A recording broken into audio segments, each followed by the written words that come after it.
Mommy, don't go! The black billionaire heard the cry and ran toward the children. Mommy, don't go! The words cut through the howling wind like a knife. Small, fragile, desperate. A little boy's voice, too soft to travel far, but powerful enough to stop a grown man in his tracks. Nathaniel Carter stopped moving. He had just stepped out of his black SUV, boots sinking slightly into the wet gravel behind the old family barn. The Montana air was bitter, sharp with pine and the coming storm. Rain clattered against the tin roof of the shed nearby, and the wind tugged at the hem of his wool coat. But that voice, quiet, pleading, pierced deeper than the cold ever could. Nathaniel turned toward the sound, the old shed. Still standing after all these years, its hinges creaking, boards warped with time and weather. He moved toward it without thinking. Instinct. Memory, something old. He yanked the door open. The smell hit him first, mildew, damp straw, and something human. Inside, 3 figures. A woman collapsed against the back wall, her lips blue and her skin pale. A little girl curled up next to her, cheeks raw from wind. And a boy, maybe 3 years old, sitting cross-legged on the floor, eyes wide, unmoving. He didn't cry. Didn't speak again, just stared. Nathaniel dropped to his knees, shrugging off his coat and wrapping it around the woman. She was ice cold, still breathing, but just barely. The boy shifted slightly as Nathaniel reached for the girl. "It's okay," Nathaniel said softly. "I'm here to help your mom." No answer. The boy didn't flinch. But he didn't run either. "What's your name, kid?" Still nothing. But his eyes never looked away. Nathaniel gently picked up the girl, cradling her against his chest, then lifted the woman. Lighter than he expected. Exhausted. Soaked to the bone. Her hair clung to her face in tangled, icy strands. "You can come with me," he told the boy. "Or you can stay, but your mom and sister need help, right now." The boy stood slowly. His tiny hand reached out, not for Nathaniel, but to grip a corner of his mother's soaked jacket. And without a word, he followed. Maggie, the estate's longtime caretaker, stood on the porch with warm towels already in hand. She didn't ask anything, just moved, efficient. Focused, afraid. Nathaniel loaded them into the back seat. Turned the heat all the way up, checked the mirror. The boy was still staring at him. Not afraid, just watching, like he already knew what people were capable of, and was deciding whether Nathaniel was one of them. Inside the main house, everything moved fast. Maggie boiled water. Brielle was laid on the guest bed under thick quilts. The girl, Amara, was changed, warmed, fed. The boy stayed close, quiet, protective. It wasn't until later that night, as Nathaniel returned with dry clothes and a mug of warm milk, that the boy finally spoke. "Her name is Brielle. She's my mom." Nathaniel knelt beside him. "What's your name?" "Elijah," the boy said, barely louder than a breath. "But she calls me Eli." Nathaniel nodded. "You did good, Eli. You kept her safe." The boy didn't reply. He just crawled onto the bed beside his sister and placed a hand on his mother's arm. By morning, Brielle stirred. Her first sensation was warmth. A soft mattress, the scent of cinnamon. Then, panic. "The kids, they're safe." The voice came from the corner. Calm. Deep. "Steady." She turned. A tall black man sat in an armchair watching her. His elbows rested on his knees, his expression unreadable, but not unkind. Elijah, Amara. They're downstairs. Warm, fed.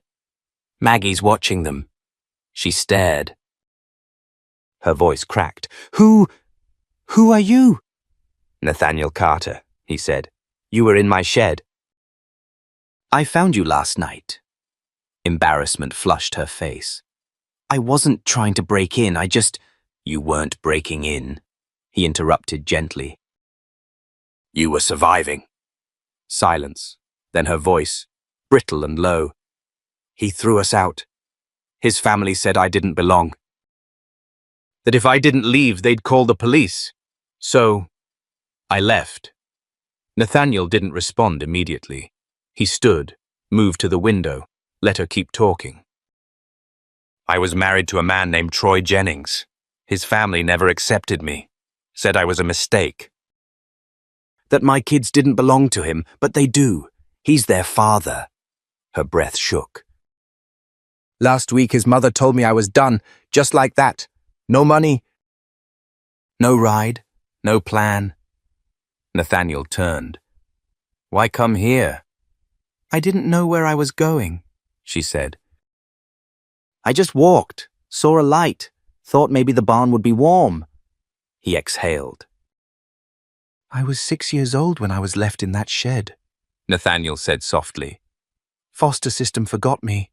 Man who dropped me off never came back. I stayed there for 3 days. Brielle stared at him. Third night, someone found me, took me in. Raised me until he passed. That's why I came back here, to remember. A beat passed. That's why I heard your son. The silence between them wasn't awkward. It was heavy, sacred.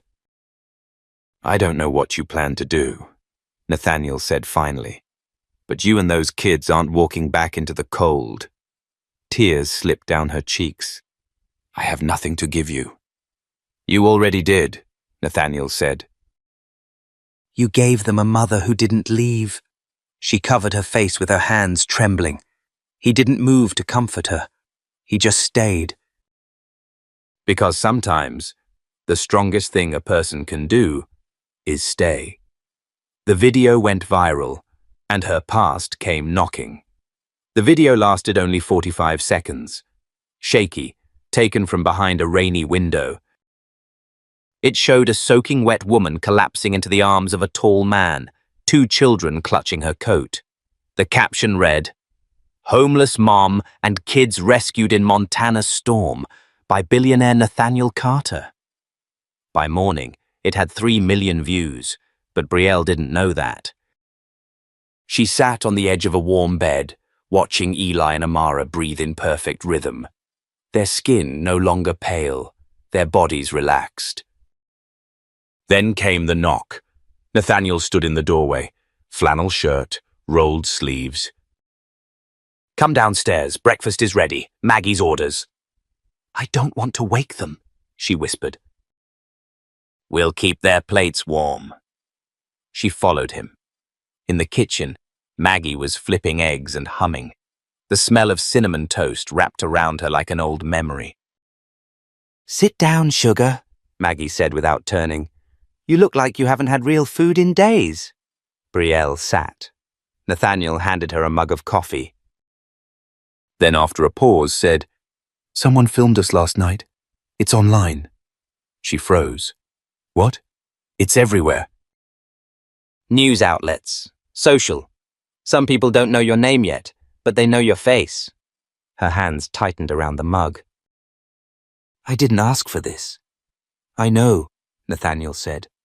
But the world doesn't always wait for permission. She stared at the floor. If Troy sees it, Nathaniel's voice sharpened. Let him. She looked up. Why would you say that? Because he needs to see what he walked away from. Her lip trembled. He'll come for us now. Then let him, Nathaniel said. This time you're not alone. She stared at him, not with fear, but with disbelief. Downstairs, Amara toddled in and climbed into Brielle's lap. Nathaniel smiled. "I've got crayons in the study, little one." "Want to draw?" She nodded, and soon vanished down the hall. Brielle exhaled. "She hasn't drawn since Colorado."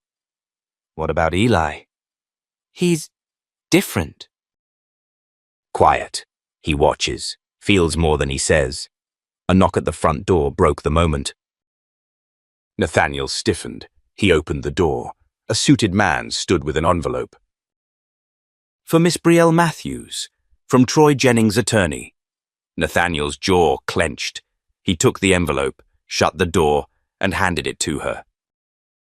Brielle opened it. Custody notice. Troy was suing for the children. Her breath left her. "He wants them back." Nathaniel's voice turned cold. "He wants control." "Why now?" she whispered. "Because he saw you choose freedom," Nathaniel said, "and men like him don't know how to handle that." She looked up, voice cracking. "You don't even know me." He leaned in. "I know what it's like to be abandoned, and I know what it means to survive. You're not alone anymore." She believed him. Not because of his words, but because of his eyes. Eyes that had once known the dark and refused to look away. The legal letter didn't just shake Brielle. It shattered whatever illusion of safety she had started to build. That night, after the children had fallen asleep in a room filled with soft yellow lamplight and freshly laundered sheets, Brielle sat alone by the fireplace, her hands gripping the edge of the envelope like it might still bite. The silence in the house was thick, but not oppressive. Outside, snow had begun to fall again, gentle, steady. She watched it melt against the window and wondered how long she had before Troy made his next move. Nathaniel walked in quietly, holding 2 mugs of tea. He set one down beside her and didn't speak. He never pushed, and somehow that made her want to talk more. "I thought I had more time," she said finally. Nathaniel didn't pretend to have answers. Troy's not patient. "He wants to scare you into running again." She looked over at him, eyes hollow. "He's good at that." "But you're not the same woman who walked out that door," Nathaniel said. "You're stronger now." "Am I?" Her laugh was quiet and dry. "I still get scared every time I hear a car pull into the driveway." "You've got every right to be scared," he said. "But don't confuse fear with weakness. The first time I got locked in a foster home basement, I couldn't stop shaking.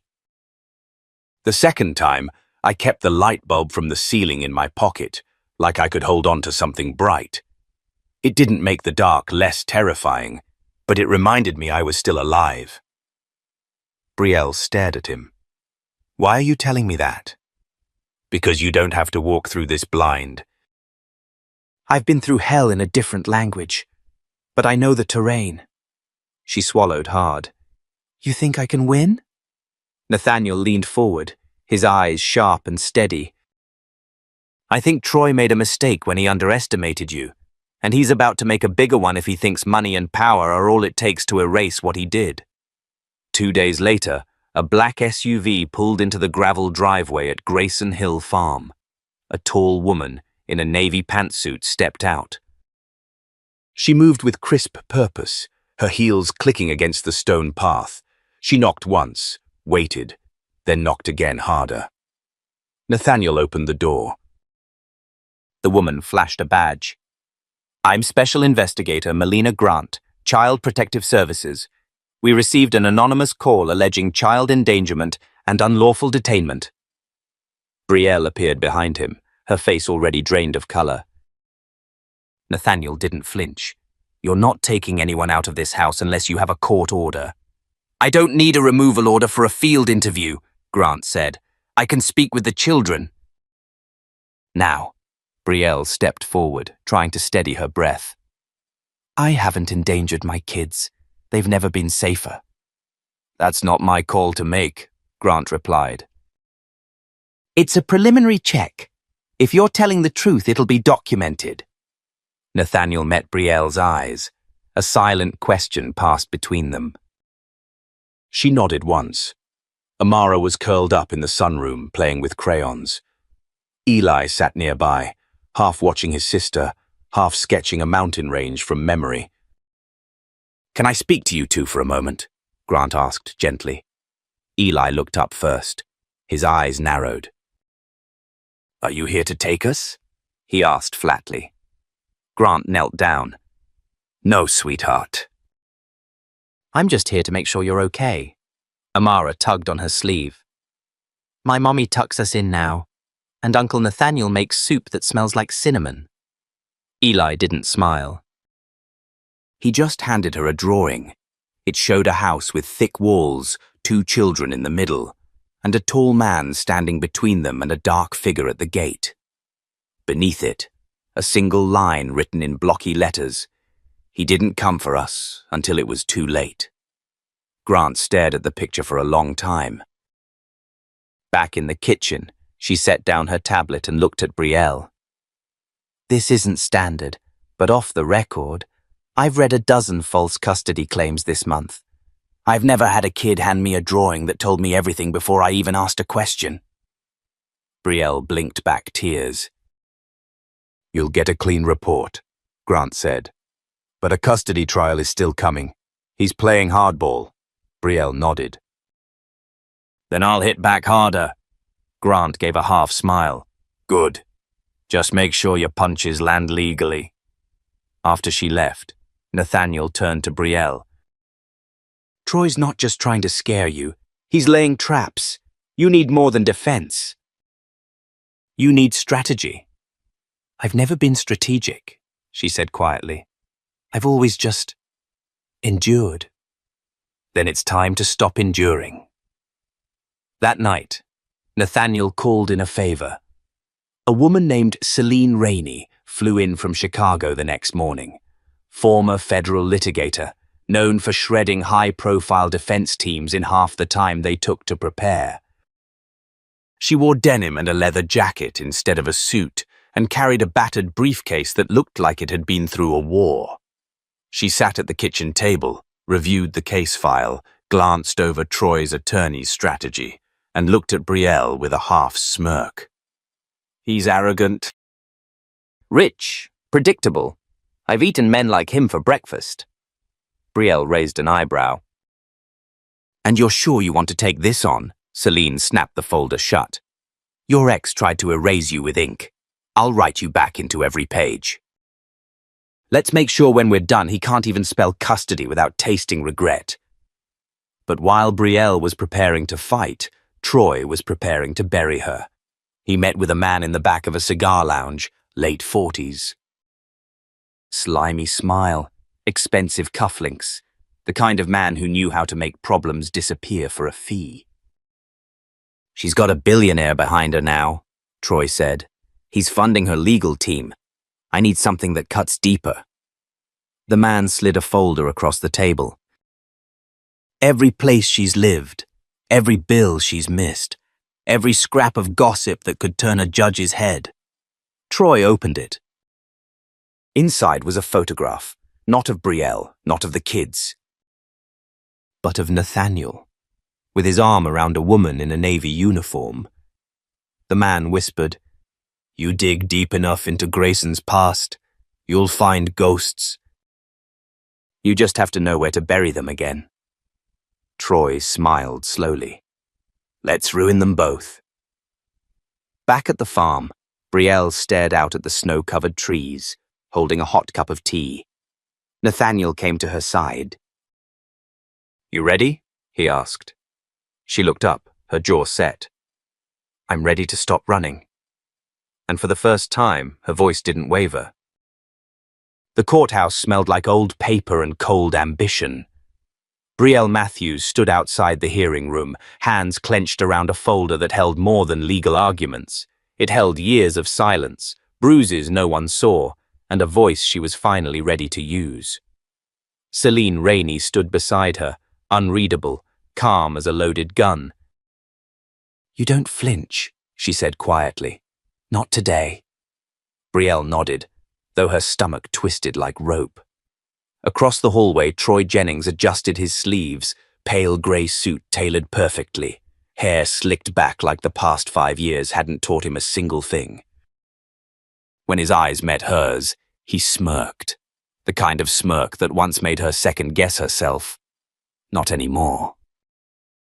Inside, the courtroom felt colder than the wind outside. Tall windows let in pale light, but it didn't reach the corners. A few reporters sat in the back. Judge Naomi Park presided, sharp-browed, serious, but fair. Troy's attorney stood first. Polished. Practiced. Your Honor, my client requests joint custody, not out of hostility, but genuine concern. Miss Matthews removed the children without legal notification and is now residing on private property, owned by an unrelated male. He let that last phrase hang in the air, like a slow-moving insult. She is isolating the children, he continued, from stability, from structure, and from a father who wishes to be involved. Celine rose smoothly. Ms. Matthews left because she and her children were subject to repeated emotional and psychological abuse. We will provide medical reports, neighbor testimony, and recorded communications proving Mr. Jennings' pattern of intimidation and neglect. And the so-called unrelated male, Mr. Nathaniel Carter, is a respected businessman, the man who physically rescued Ms. Matthews and her children from a storm that could have killed them. Judge Park scribbled a note. Proceed. Both sides will be heard. Brielle took the stand first. She spoke softly at first, but her voice didn't shake. She described the night Troy's family forced her out with nothing but a bag and 2 sleeping children. She described snow, the shed, the way her daughter whimpered in her sleep, the silence in Eli's eyes. Troy crossed his arms, face still, but the way his foot tapped against the floor betrayed something boiling beneath. Then came the letter. Celine handed it to Brielle with a small nod. Please read this aloud. It was written in blocky pencil strokes, Eli's handwriting. When I get big, I'll be strong like Mommy, because when I cried in the cold, she didn't leave. And when I couldn't talk, she didn't make me. She just held me. Brielle's voice cracked. She just held me until I knew I wasn't alone. There was a pause. Someone in the back sniffled. Another leaned forward slightly. Troy's attorney quickly stood. Your Honor, we move to exclude emotional testimony not directly relevant to legal custody fitness. Judge Park didn't even glance up. Motion denied. Then came the turn. Nathaniel Carter took the stand. Troy's lawyer objected. Irrelevant, inflammatory. But the judge allowed it. Nathaniel's voice was calm but steady. I was the one who found them. In a shed. In a storm. Unconscious, hypothermic.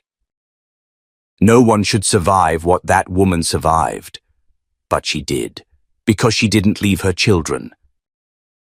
That's what survival looks like. Not money, not press statements, but staying. He paused. I know what it's like to wait in that cold for someone who never comes. I was that child.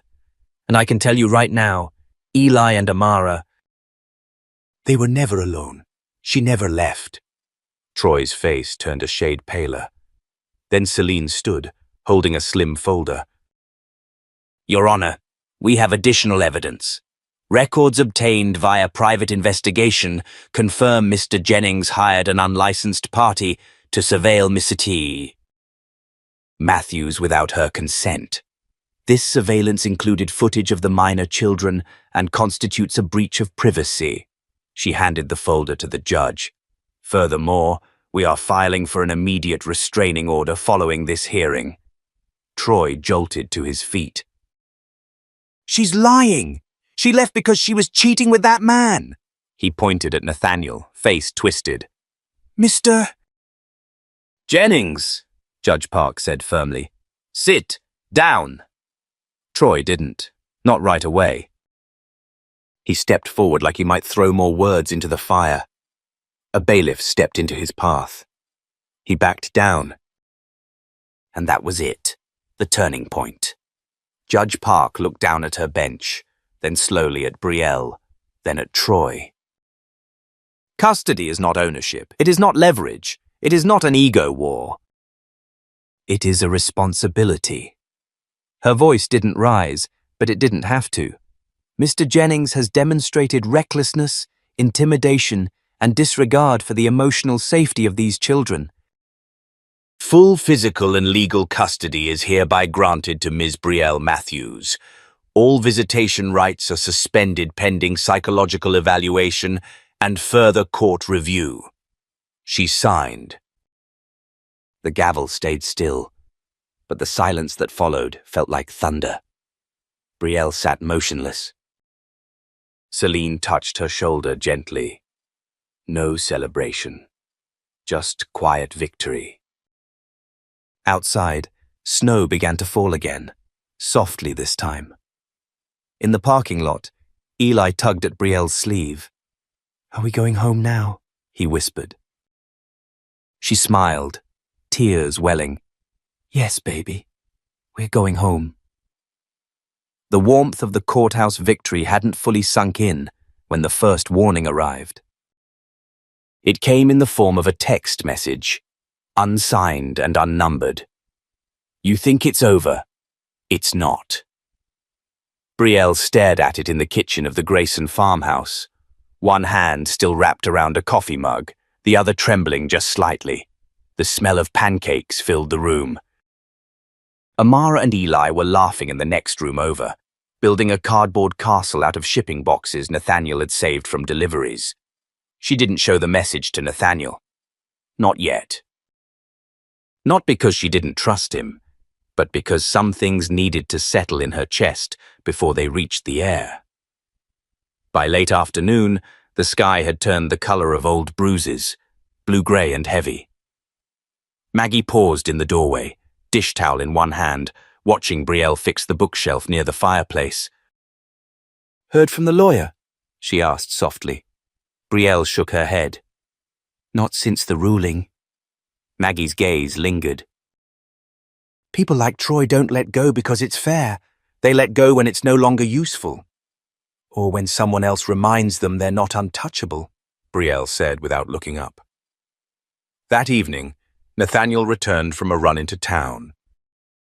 His mood was light, arms full of groceries, Amara clinging to his leg the moment he walked in.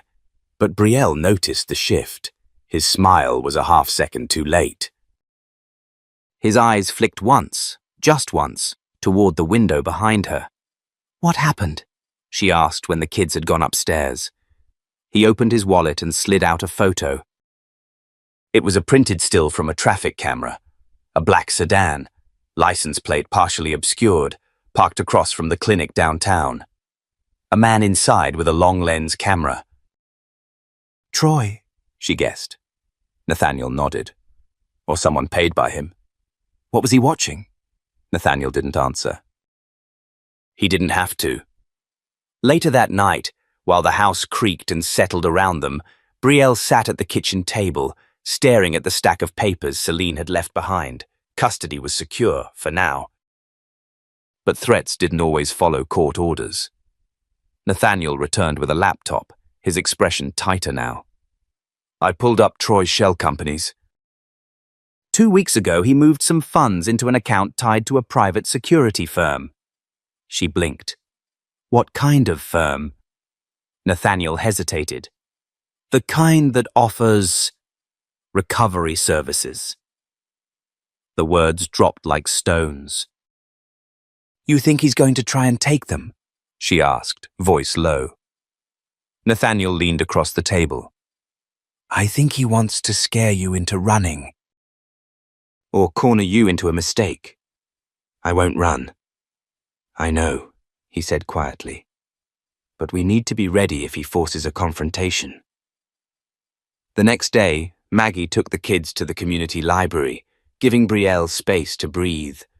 But the house didn't feel peaceful. It felt watched. She went through every door, checked every window. At the back of the property, near the barn, she spotted something strange, tracks in the snow. Deep and recent, not hers, not Maggie's. When Nathaniel returned that evening, she showed him. He followed the tracks silently, crouched near the edge of the tree line, and picked something up. A cigarette butt. Still warm. "He's not waiting," Nathaniel said. "He's already circling." That night, Brielle slept with a baseball bat by the bed. It was Nathaniel who broke the silence first. "You don't have to carry this alone, you know." "I'm not," she replied, glancing at the door where Eli and Amara were fast asleep. "I mean the fear. The weight. The instinct to always be ready for something awful." Brielle's voice cracked. "But awful keeps happening." "I know," he said. "But maybe, just maybe, this time you don't have to fight it on your own." She turned to him then. In his eyes, she saw the boy he once was, and the man who stood by her now. No savior, no superhero, just someone who stayed when others left. The moment was shattered by a noise, a loud knock, 3 heavy bangs on the front door.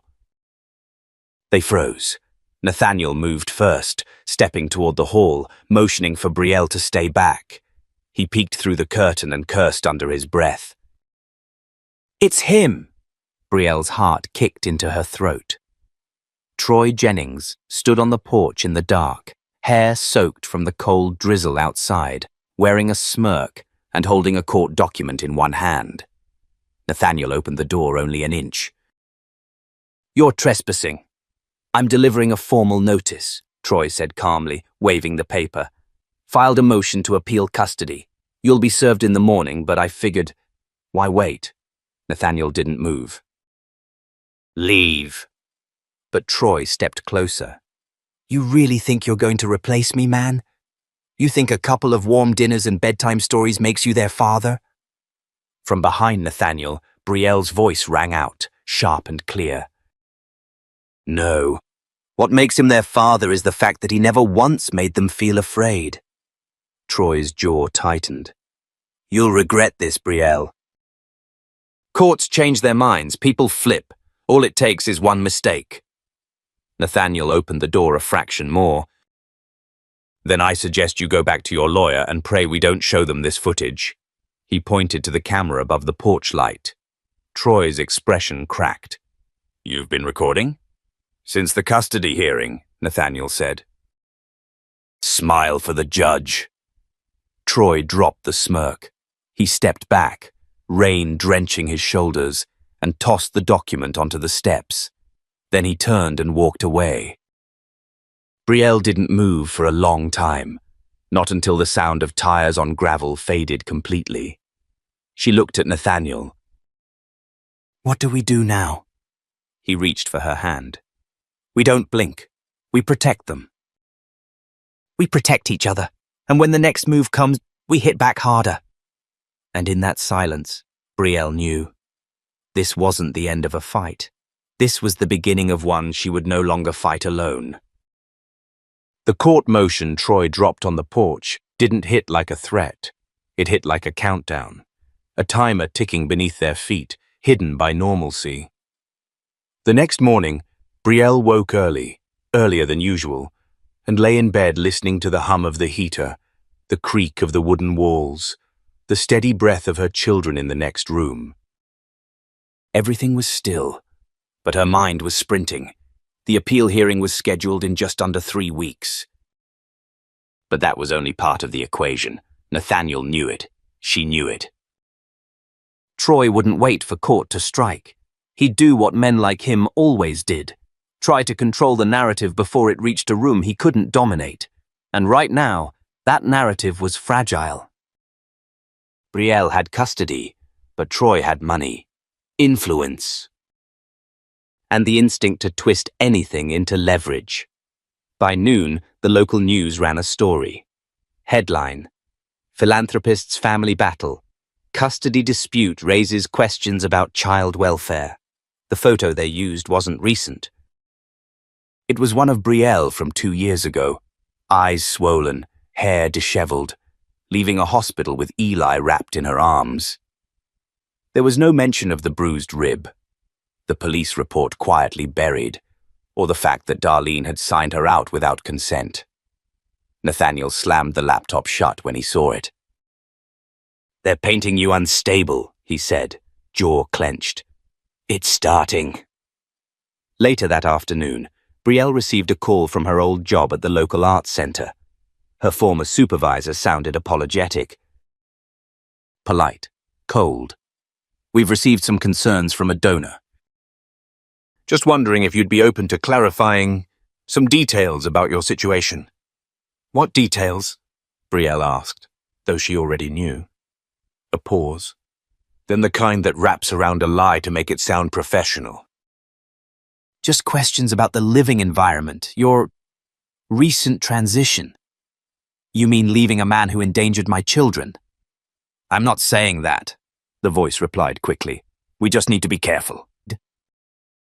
"There's media interest." Brielle hung up before she could say something she'd regret, or maybe something she wouldn't. That night, Nathaniel found her sitting on the porch steps, arms wrapped around herself, eyes glazed. "I know what this looks like," she said. "What they're doing." "They want you to flinch," he replied. "They want to remind you how fast they can turn everything you've built into sand. But this time, I'm not standing on it alone." Nathaniel didn't respond. He just sat beside her, watching the wind move through the trees like it was trying to whisper something old. The next morning, Brielle made a call of her own. "Celine," she said when the attorney answered. "I want to file a counterclaim, not just custody. I want full termination of his parental rights." "That's a bold move," Celine said. "It will provoke him." "I'm counting on it," Brielle said. By the weekend, Troy responded in kind. An emergency petition for psychological evaluation. Filed in another county, claimed Brielle exhibited paranoia and unstable behavior, citing vague emails and heavily edited clips of phone calls taken out of context. But there was one mistake. The petition listed a date Brielle had been in another city entirely, speaking at a local women's shelter. Maggie had driven her. There were photos. Witnesses, video. It was a small crack. But it was all they needed. Nathaniel reached out to a friend from law school, a digital forensic expert. Within 48 hours, they traced the video clip to a tampered recording sent from an IP address inside Darlene Jennings' gated community, not a lawyer's office. Celine filed an emergency motion to strike the petition. The judge didn't just agree. She opened a formal review into Troy's use of falsified evidence. For the first time, the tide shifted. And Troy panicked. Late one night, while Brielle was settling Amara into bed and Eli lay curled on the couch reading, Nathaniel got a call. He stepped outside to take it. When he came back, his face was pale. "That was Andre Bell, a contact I used to work with. He says Troy's desperate, called in favors from people who don't ask questions, people who owe him." Brielle's stomach sank. "What kind of favors?" "Surveillance teams, under-the-table custody retrieval. Illegal but hard to trace." "Like a kidnapping?" she whispered. Nathaniel nodded. They sat in silence for a moment, the truth thudding in their chests like a second heartbeat. "I'll fix the security system tonight," Nathaniel said. "Double the cameras, motion sensors on the back gate." "And what about when we're not home?" she asked. "We don't leave them out of sight." Not for 1 second. But the real shift came 3 days later. A woman showed up on the property. Not the type you expect in a rural town like New Crestwood. She wore a crisp black blazer, boots without a speck of dirt, and mirrored sunglasses that gave away nothing. She said her name was Renee Mathers, private investigator, hired by Troy. But she didn't come with threats. She came with something else. Look, I've worked for men like him, she said, hands open. I've seen what they do when the courts don't rule their way, what they tell themselves to sleep at night. But this one, he's on the edge. He's going to do something that'll hurt everyone. Then walk away, Brielle said. I already did, Renee replied. But I'm not leaving empty-handed. What do you want? Nathaniel asked. A chance to even the scale. You want his pressure points. I've got them. Bank accounts, old settlements. Quiet payouts, including one to a former girlfriend in Houston. I'll give it to you. Pro bono. Why? Brielle asked, her voice low, cautious. Renee hesitated. Because the look in your kid's eyes when I watched that hearing footage. That kind of fear? I've seen it before. In the mirror. She left a flash drive. No names, no trail, just truth. That night, Brielle opened the files and saw everything. Wire transfers to women. Non-disclosure agreements. Payment trails to silence. One of the women, Tiffany Blake, was still reachable. Living in Seattle. Celine called her the next day, and Tiffany, bless her brave soul, agreed to testify. The narrative was crumbling. Troy's empire of appearances began to rot from the inside, but he wasn't finished. That night, while Maggie slept upstairs and the kids were finally at peace, someone threw a brick through the front window, wrapped in duct tape. Inside, a note. You think you've won? Watch what happens next. Nathaniel stood at the doorway, holding the brick, his eyes dark. Brielle picked up the note with steady fingers. No more hiding, she said. We go on the offensive, Nathaniel replied. And this time, we bring the whole house down. The storm wasn't coming anymore. It was here, and they weren't afraid. The morning after the brick, everything felt off. The air was heavy. Maggie made stronger coffee. Nathaniel checked every window latch twice. Brielle didn't say much. She just packed the kids' bags with their favorite things. Not because she planned to run, but because she knew, instinctively, that they had to be ready for anything. The local police had been polite, even sympathetic. But when asked about patrols or protection, the answer came back in polite legalese. No clear evidence, no threat on record, nothing actionable. Brielle laughed bitterly when she heard it. So what? We wait until they come through the door? Nathaniel didn't answer. He just loaded a shotgun and placed it behind the pantry door. But fate had other plans. Later that day, a letter arrived. Not from Troy. From the courthouse. The judge had accepted the motion to admit new evidence. Tiffany Blake's testimony was officially on record. And more than that, Judge Whitley was reopening the original 2019 case involving Brielle's hospital visit, the one quietly dismissed. This isn't just about custody anymore, Celine said over the phone. If this goes to full review and they prove witness tampering, Troy could face criminal charges. A beat. You should prepare for him to lose control. And that's exactly what happened. 2 days later, Troy Jennings showed up at the farm. No SUV, no lawyers, just him. In the flesh. Wearing a charcoal suit, hair slicked back like it was still 5 years ago, and he hadn't already been stripped of his mask. Maggie spotted him first from the kitchen window. Brielle, she said sharply. Don't panic, but he's here. Nathaniel was already moving.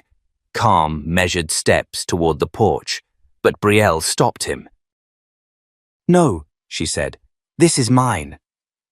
She stepped outside, arms folded, eyes clear. Troy stood on the gravel, holding a single sheet of paper in his hand. You're going to regret this, he said. I'm giving you one chance. To do what? Brielle asked. Pretend your name still means something? He held up the paper. Settlement offer, walk away. You keep the kids. I get visitation. No court. No public trial. And you get to keep your reputation, she said, not even bothering to take the paper. I'm offering peace. You don't know what peace is, she replied, stepping closer. You only understand silence, the kind you buy or bully your way into. I made mistakes, he said, voice rising. But this? You're weaponizing our history. You're turning me into a monster. Brielle's voice didn't waver. You're doing that all by yourself. At that moment, Eli appeared in the doorway, quiet, watchful. Like always. Troy turned to him. Eli. Son. But the boy didn't move, didn't blink, didn't respond. And that was worse than anything else. Troy's jaw tightened. I'll bury this place, he hissed, voice low enough for only Brielle to hear. You think one judge matters? I have people, I always have people. Brielle leaned in, her tone like a blade. Then I hope they're ready to go down with you. Nathaniel stepped out now, slowly, standing between Brielle and the driveway. Troy stared at him. You think you're the hero here? You think she picked you? Nathaniel didn't flinch. I think she picked herself, and that's why you lost. Troy didn't say another word. He turned, got in his car, and peeled away, spraying gravel behind him like it meant something. That night, Celine sent a message. We're on the docket for emergency review. Monday morning. Judge Whitley herself. Brielle sat at the kitchen table long after the kids went to bed. Nathaniel joined her, setting 2 mugs between them. You know it's going to get uglier before it gets better, he said. Brielle nodded. I'm not afraid of ugly. I lived with it for years. She looked up at him. But I am tired. Then lean, he said gently. You don't have to carry all of this alone. But she shook her head. No. Not yet. I need to walk into that courtroom and look every person who ever doubted me in the eye. And not blink. He reached across the table and took her hand. You won't have to blink. Because we'll be right there. She smiled, but not softly, not weakly. It was the smile of someone who had already survived the storm and now stood ready to become the storm. Monday came fast. The courthouse steps were crowded. Press, protesters, supporters holding signs that read, Believe Mothers and Justice for Brielle. Inside, the energy was electric. Judge Whitley entered the chamber with the quiet presence of someone used to taming chaos. She didn't waste time. We are convened today to examine evidence brought forth by the petitioner, Brielle Matthews, regarding prior domestic abuse, forgery, and obstruction of justice in the matter of Jennings Fifth. Matthews. Troy sat at the defendant's table, jaw clenched, suit perfect. But the cracks were showing. Celine stood first. Your Honor, we submit into record the original hospital report from April 2019, alongside 3 sworn statements, from the attending nurse, from Ms. Tiffany Blake regarding prior behavior from Mr. Jennings, and from the forensics expert confirming forgery of medical consent documents. Judge Whitley scanned the files, then turned to Troy. Mr. Jennings, do you wish to respond? Troy stood slowly. His voice was calm, practiced. These allegations are part of a coordinated effort to discredit me. I maintain that Ms. Matthews left voluntarily, that the injuries were incidental, and that the consent was given at the time. Do you deny contacting Ms. Blake after she agreed to testify? Troy blinked. I don't recall making direct contact. Celine rose again. Your Honor, we have a voicemail transcript from Mr. Jennings to Ms. Blake. The message included veiled threats. Judge Whitley raised a brow. Mr. Jennings, This is your last opportunity. Deny it clearly, or I will take it as obstruction.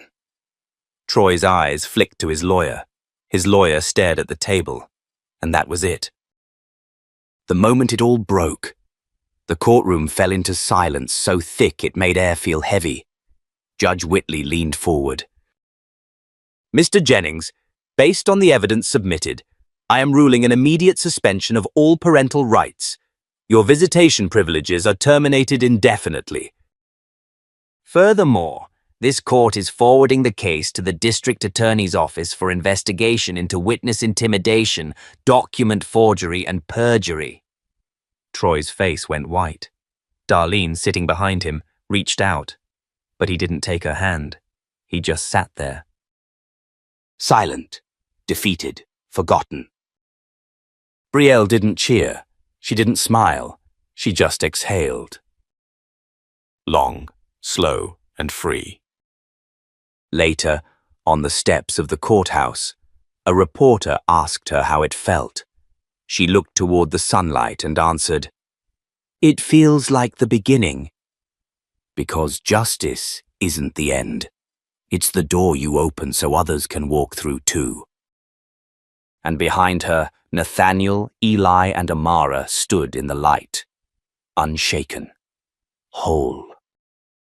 The days after the hearing passed in a strange golden hush.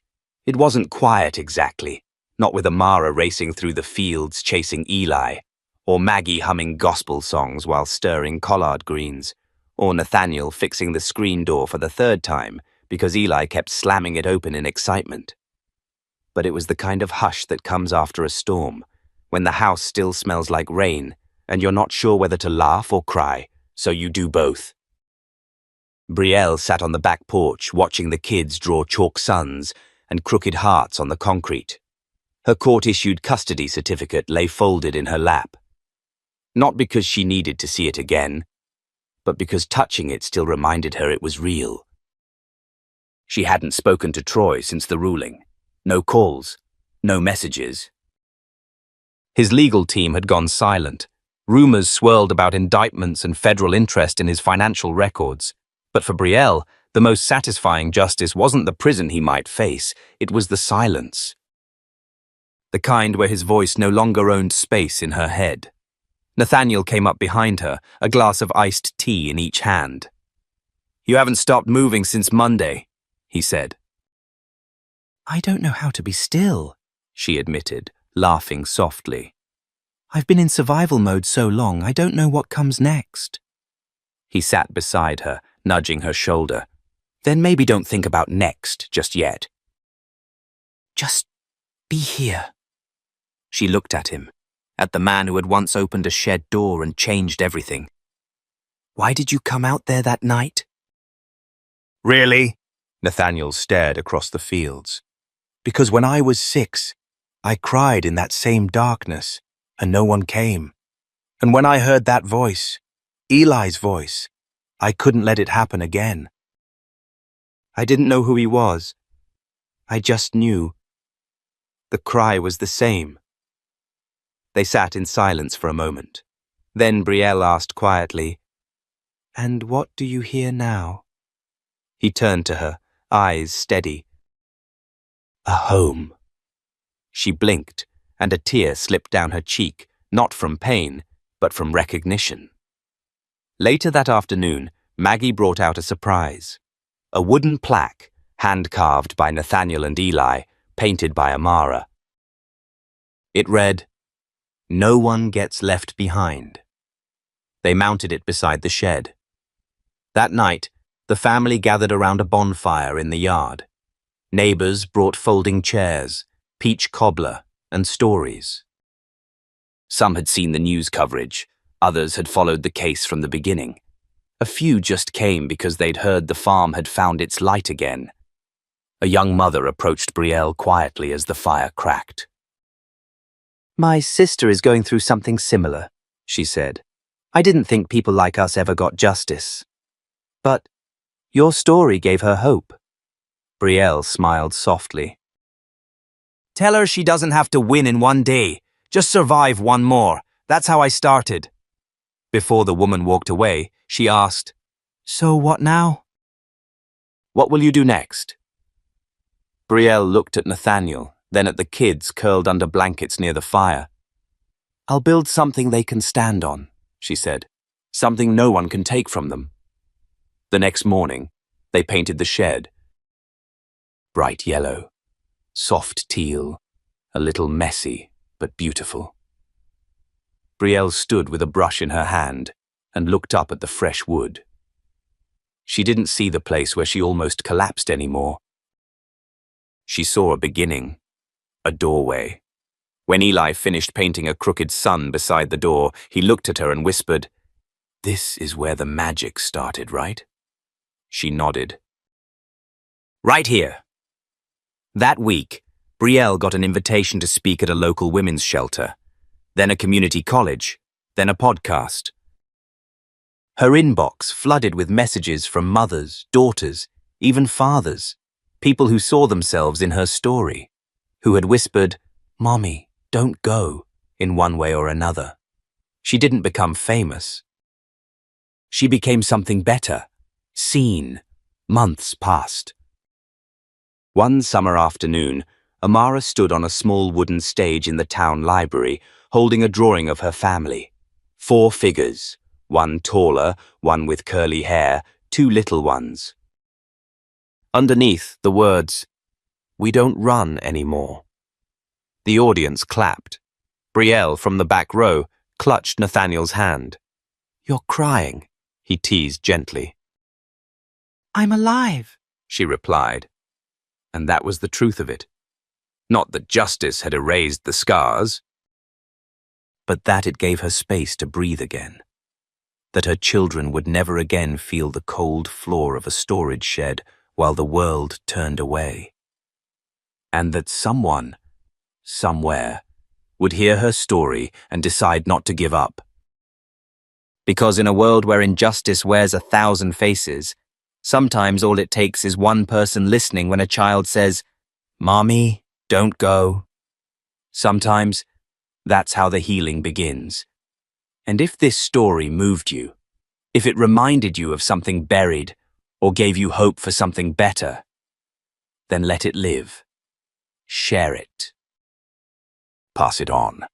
Let others know they're not invisible, not voiceless, not broken beyond repair. This was the story of Brielle Matthews. Of Eli, of Amara, of a man who opened the right door at the right moment, and of a truth that can't be silenced anymore. Subscribe to the channel for more real stories, more light in the dark, and more doors that finally open. We're not done yet. And we're not leaving anyone behind.